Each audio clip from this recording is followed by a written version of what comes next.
Hello guys, कैसे हैं आप सभी लोग। Welcome back to my channel. आज हम पढ़ेंगे फिज़िक्स।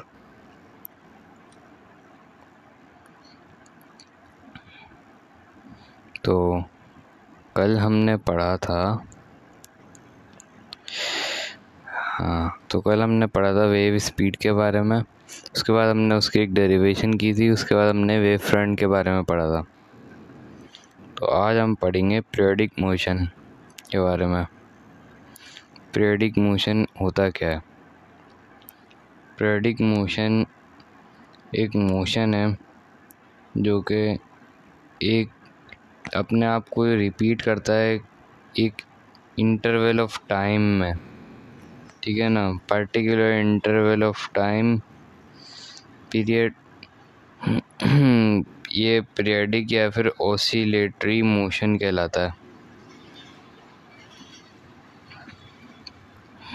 अब यहाँ पे इसकी एग्जांपल में है सिंपल पेंडुलम, मगर मैंने यहाँ पे लिखा हुआ नहीं है। और अभी हम आ जाते हैं सिंपल हार्मोनिक मोशन पे। सिंपल हार्मोनिक मोशन,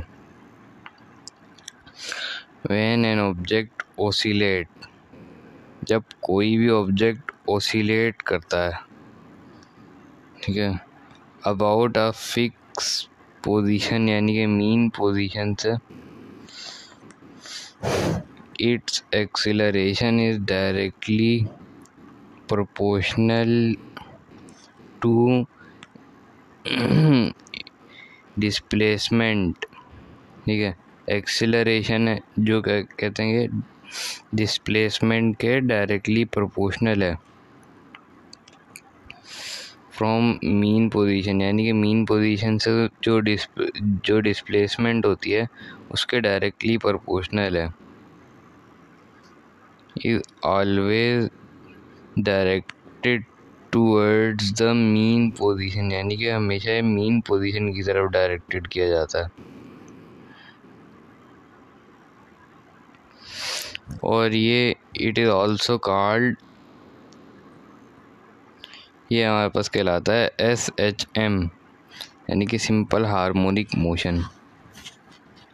तो सिंपल हार्मोनिक मोशन का हमारे पास एक फॉर्मूला है, वो फॉर्मूला मैं यहाँ पे लिख देता हूँ।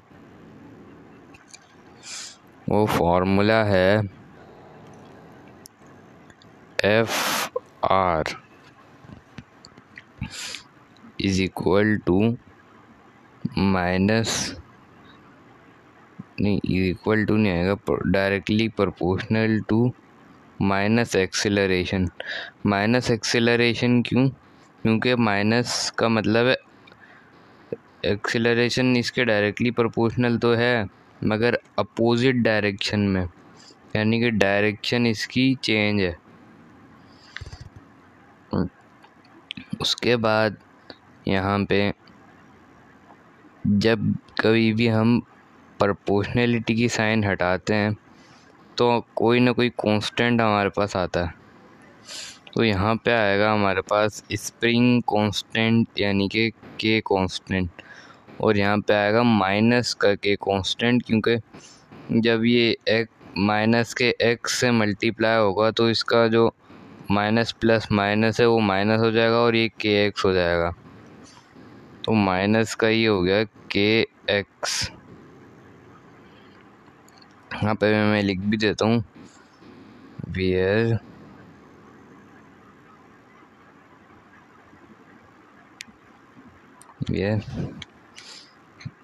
k is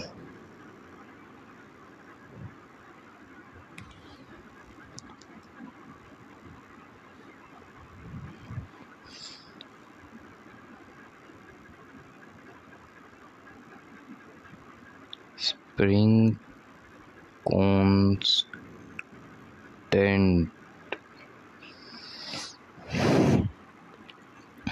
यहाँ पर के हमारे पास स्प्रिंग कांस्टेंट है,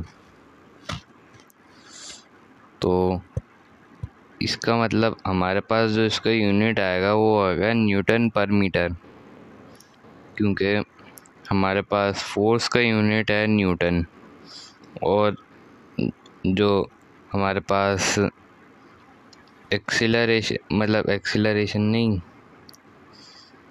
जो हमारे पास डिस्प्लेसमेंट का यूनिट है वो है मीटर, तो ये आएगा न्यूटन पर मीटर।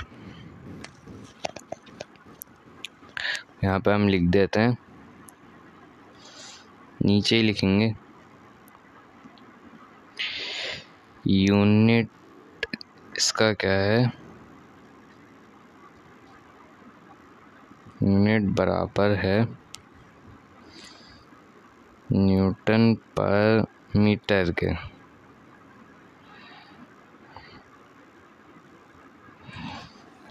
तो अब ये तो हो गई इसकी थोड़ी सी detailing.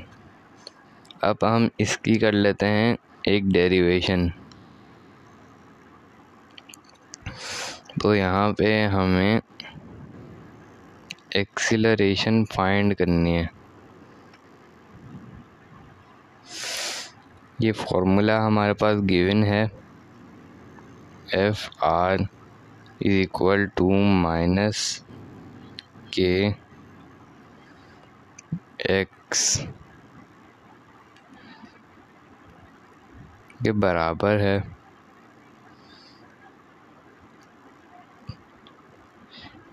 F is equal to ma, mass into acceleration,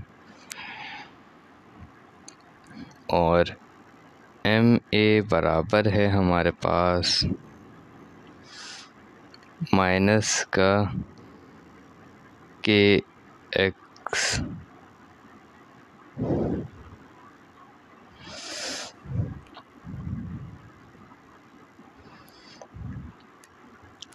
अब यहाँ पे हम लिखेंगे एक्सीलरेशन इज इक्वल टू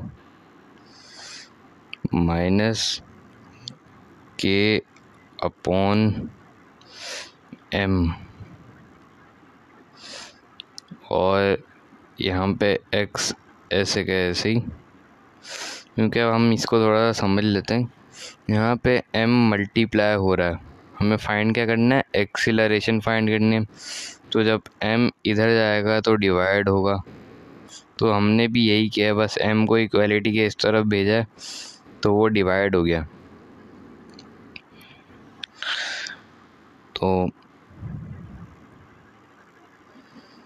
यहाँ पे अब हम इनकी वैल्यूज पुट कर लेते हैं।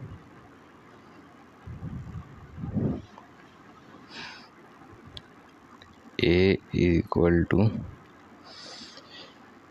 k की वैल्यू माइनस का 10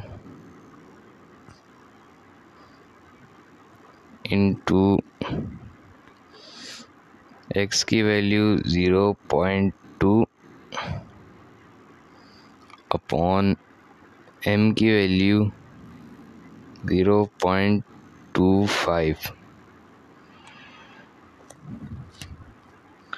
तो ये बराबर होगी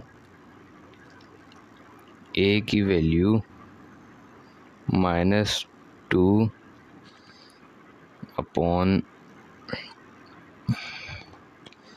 0.25, क्योंकि मैंने पहले 0.2 को मल्टीप्लाई कर दिया 10 से, तो हमारे पास मतलब -10 से, तो हमारे पास आ गया -2। अब इसको हम मल्टीप्लाई कर लेते हैं।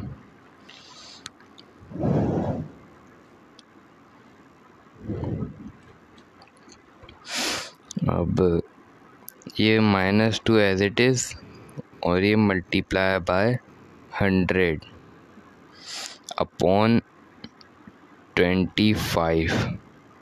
अब आप लोग सोच रहे होंगे यहाँ पे 100 आया कैसे।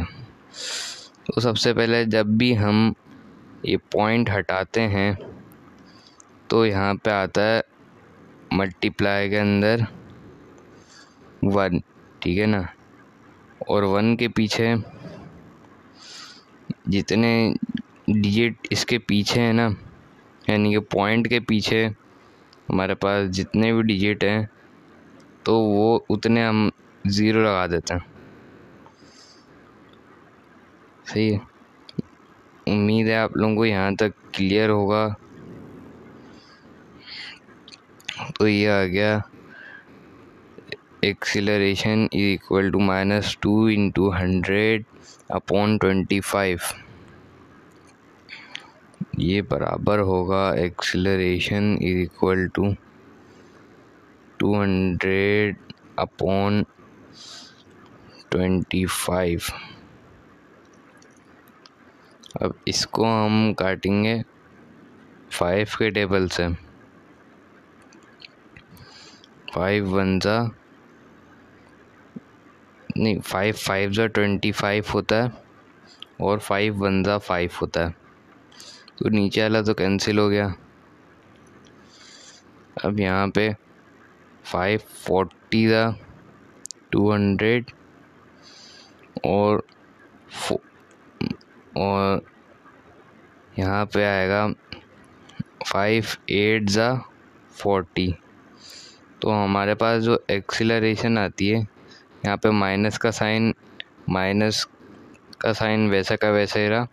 तो हमारे पास जो एक्सीलरेशन की वैल्यू निकल के आएगी वो आएगी -8। यहाँ पे न्यूटन पर मीटर, यूनिट लगाना मत भूलिएगा इसका, क्योंकि यूनिट के सॉलिड मार्क्स होते हैं आपके एग्ज़ाम में। तो अगर आप यूनिट लगाना भूल गए तो आपका समझो कि एक जो है वो सवाल गलत हो गया। आप यूनिट जो है लाजमी लगाया करें। अब ये जो हुक्स लॉ है, हम इसको थोड़ा सा समझ लेते हैं। हुक्स लॉ बेसिकली स्प्रिंग के ऊपर डिपेंड करता है। ये यहाँ पे हमारे पास एक स्प्रिंग है और यहाँ पे हमने इसके ऊपर एक मास बांध रखा है।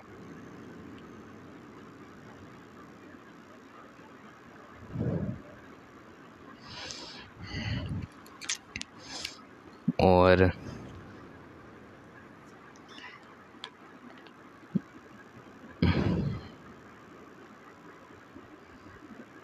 यहाँ से हमने इसको खींचा तो ये थोड़ा आगे की तरफ गया और फिर जब ये रिटर्न बैक होके आया तो फिर बस ये यहाँ तक आया, यानी कि अपनी मीन पोजीशन से भी कम।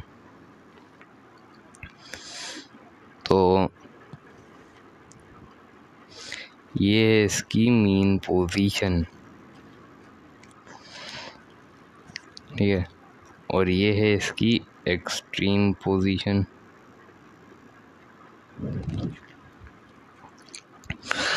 और उसके बाद ये इसकी दूसरी एक्सट्रीम पोजीशन है।